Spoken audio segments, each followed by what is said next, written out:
Let's go live now to Ankara, where we are about to hear from Pope Leo XIV. He is currently in Turkiye on his first overseas visit as pontiff. There he is now. Let's see if we can have a listen.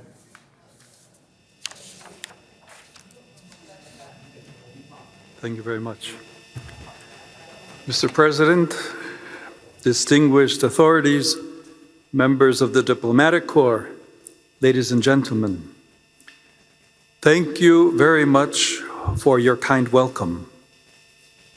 I am pleased to begin the apostolic journeys of my pontificate with a visit to your country, for this land is inextricably linked to the origins of Christianity, and today it beckons the children of Abraham and all humanity to a fraternity that recognizes and appreciates differences. The natural beauty of your country urges us to protect God's creation. Moreover, the cultural, artistic, and spiritual richness of the places you inhabit reminds us that when different generations, traditions, and ideas meet, great civilizations are forged in which development and wisdom are drawn together into unity. On the one hand, it is true that human history has centuries of conflict behind it, and that the world around us is still destabilized by ambitions and choices that trample on justice and peace. At the same time, when faced with challenges, being a people with such a great past is both a gift and a responsibility. The image of the bridge over the Dardanelles Strait, chosen as the logo for my journey, eloquently expresses your country's special role. You have an important place in both the present and future of the Mediterranean and of the whole world, above all, by valuing your internal diversity. Even before linking Asia with Europe, East with West, this bridge connects Turkiye to itself.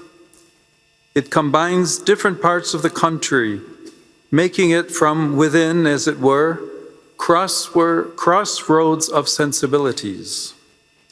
In such a case, uniformity would be an impoverishment. Indeed, a society is alive if it has a plurality, for what makes it a civil society are the bridges that link its people together. Yet today, human communities are increasingly polarized and torn apart by extreme positions that fragment them. I willingly assure you that Christians desire to contribute positively to the unity of your country.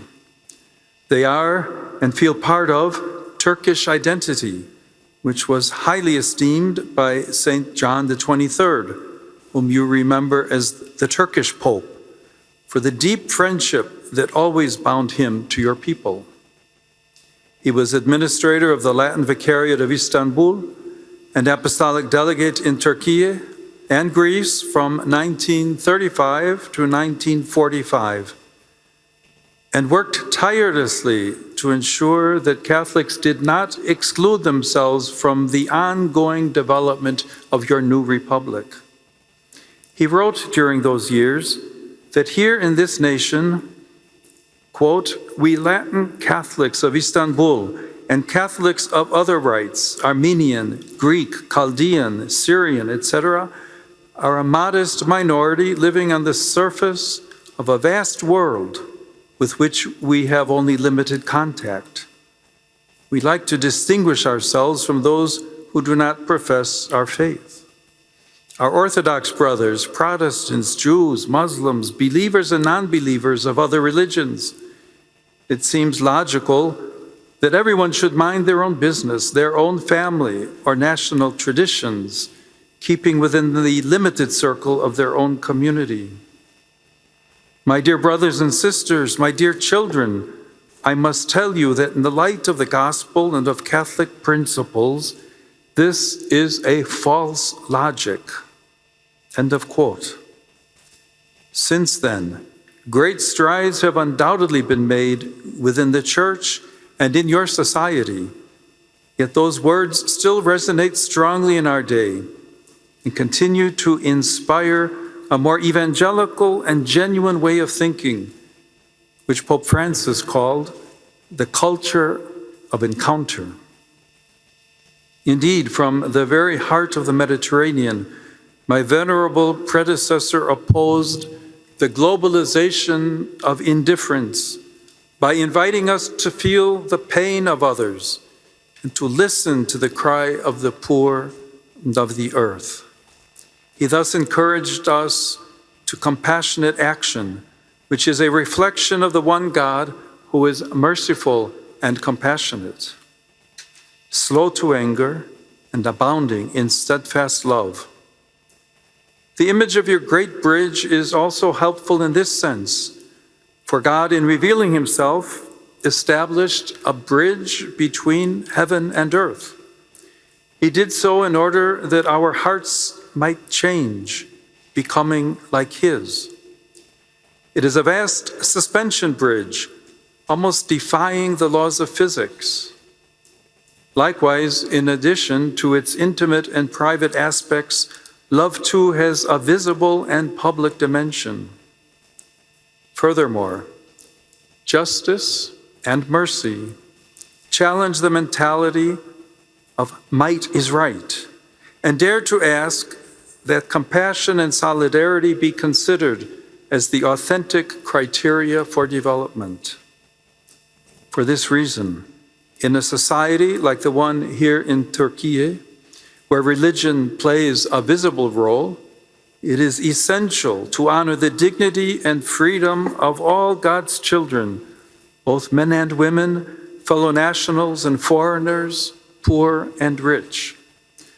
We are all children of God, and this has personal, social, and political implications.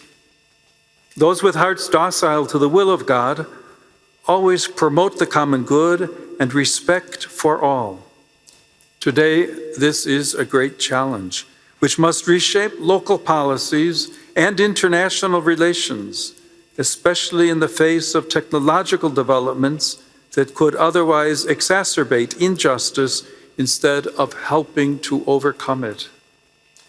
Even artificial intelligence simply reproduces our own preferences and accelerates processes that on closer inspection are not the work of machines, but of humanity itself. Let us work together, therefore, to change the trajectory of development and repair the damage already done to the unity of our human family. Ladies and gentlemen, I just mentioned the human family. This metaphor invites us to establish a connection, once again, a bridge between our common destiny and the experiences of each individual. Indeed, for each one of us, the family was the first nucleus of social life, in which we learned that without the other, there is no I.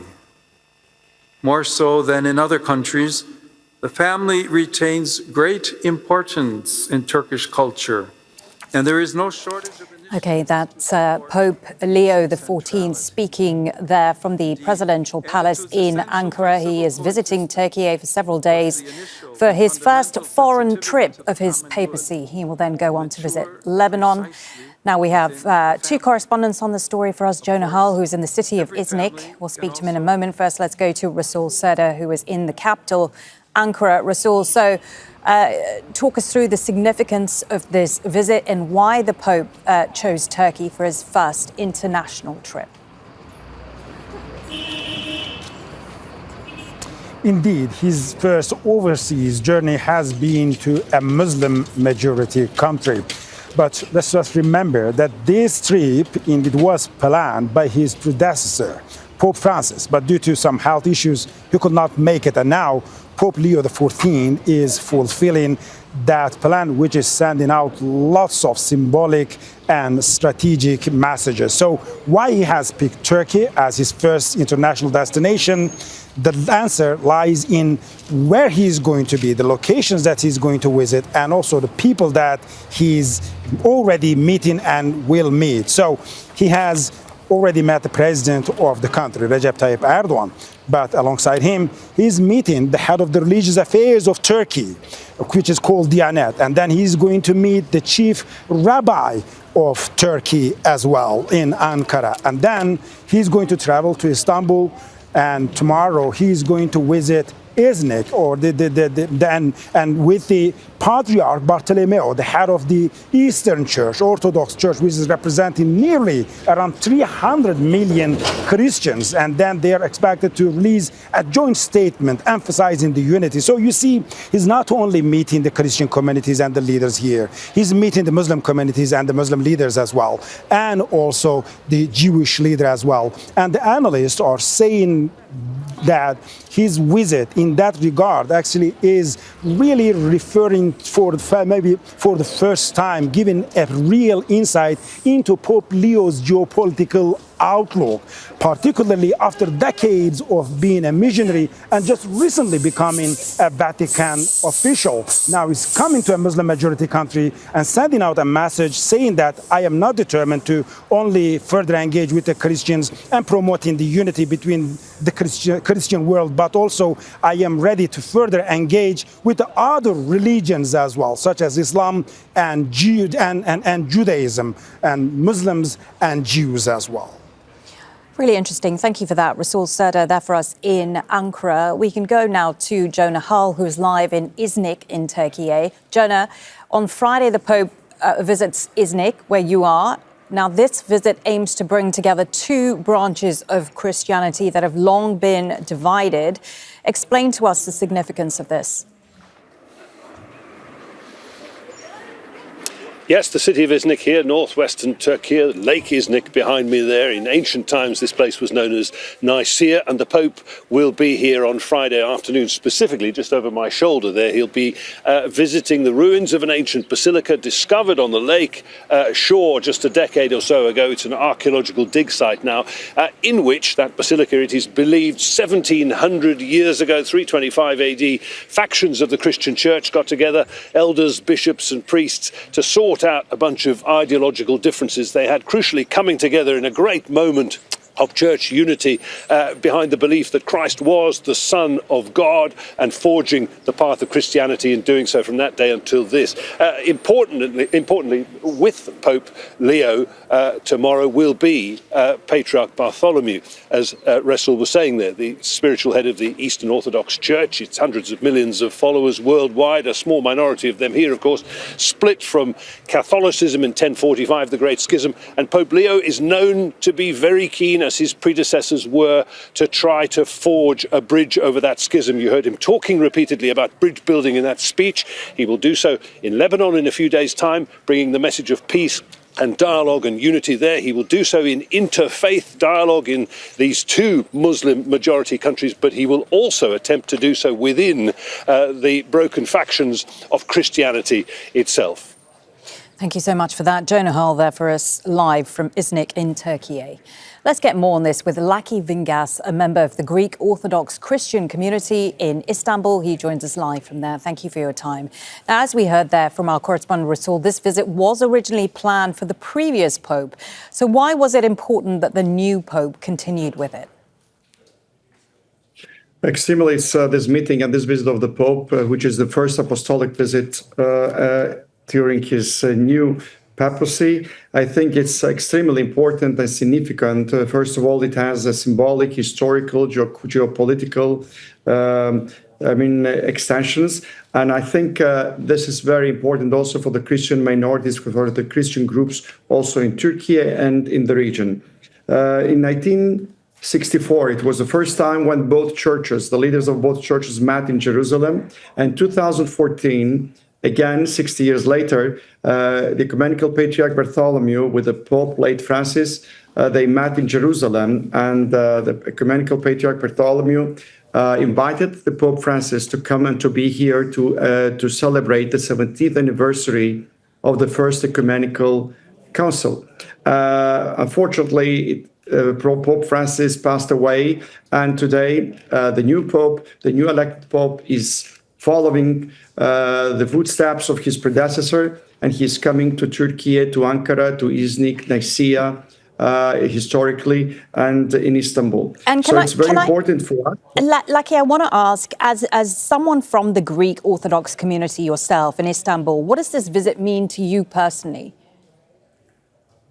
I think it is the fifth Pope's visit to Ecumenical Patriarch, means that the churches, both sides, I mean, Eastern and Western churches, they have an engagement, a commitment, not only to create bridges, which are already done for many years, but also to go forward together, to give a new message of coexistence, a new message of being and producing and being productive and working together with other ethnicities and other religion people. So it's a matter of dialogue, it's a matter of peace, it's a new way of being, not only because it's a sacred land here, Turkey and Middle East, for Christianity, not because it's extremely a land where the apostles and all these ecumenical synods took place, but also it's a matter of future. It's a matter of coexistence and future harmony, and of course,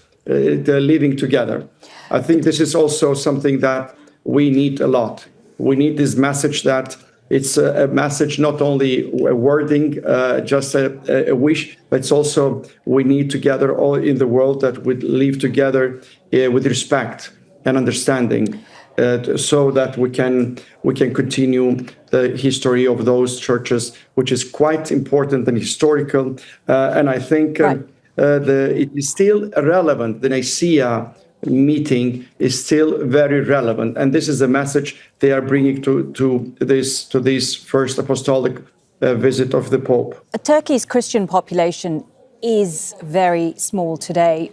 Do you think this visit actually helps bring more awareness to the Christian heritage that still exists in Turkey? Oh, definitely. I think most of the people didn't know about what is First Ecumenical Synod Council. They didn't know what is Iznik. Why Nicaea is so important. I think everybody knows now because of this anniversary, which is still relevant, as you see, for the Christian world, and it's bringing together all the Christian beliefs and faiths together around the table. Also, there will be two important masses in Arena in Turkey to get open to everybody, but also in the Cathedral of St. John of the Ecumenical Patriarch. I think it's a very strong message, and this is empowering, this is giving hope, this is supporting the lives of the Christians in Turkey, but also gives a lot of information, a lot of opportunities to the Muslim brothers and sisters we are living together. Laki, really good to get your thoughts. Laki Vingas, member of the Greek Orthodox Christian community in Istanbul. Thank you. Don't miss out. Get the full picture. Subscribe to Al Jazeera for reliable news and expert insights. Like, share, stay ahead.